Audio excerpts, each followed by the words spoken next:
Imaginez un stade en ébullition. Des milliers de cris, une mer de drapeaux. Et au milieu de ce chaos, un homme, immobile, le bras levé, comme une statue vivante. Pendant 90 minutes, à chaque match, une énigme, un défi, mais surtout, un message. Le genre de message qui change tout. Ceci n'est pas une histoire de football. C'est l'histoire de Michel Kuka. Lors de la 35e édition de la Coupe d'Afrique des Nations, la République démocratique du Congo ne s'est pas distinguée uniquement par ses performances sportives.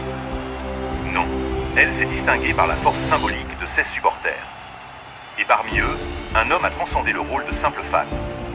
Michel Kuka était là, dans les tribunes marocaines. Pas en train de sauter, de chanter frénétiquement. Non, il se tenait debout, immobile, le bras droit tendu vers le ciel, sans jamais fléchir, que l'intensité du match soit à son comble ou que la foule soit déchaînée. Ce geste, répété pendant les 90 minutes complètes de chaque rencontre, était bien plus qu'une bizarrerie. Point. C'était un acte de mémoire. À travers cette posture inébranlable, Michel Kuka souhaitait honorer le sacrifice d'un homme. Un martyr, Patrice Emery Lumumba. Un homme qui, lui aussi, est resté debout quand on lui demandait de se taire. Un homme qui a levé la voix pour l'indépendance quand d'autres baissaient la tête.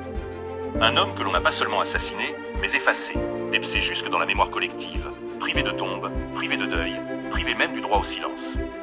En se tenant ainsi, Kuka ne regardait pas seulement le match. Il regardait l'histoire. Il élevait la voix de ceux qui ne sont plus, au cœur même de l'arène sportive mondiale. Son costume jaune éclatant, son chapeau. Chaque détail était une affirmation. La sape congolaise, l'élégance au service du message. Il n'était pas un simple supporter. Il était un ambassadeur en mission. Une sentinelle de l'histoire. Il a transformé un stade de football en une tribune mémorielle. Montrant au monde entier que le sport, ce n'est pas seulement des buts et des victoires.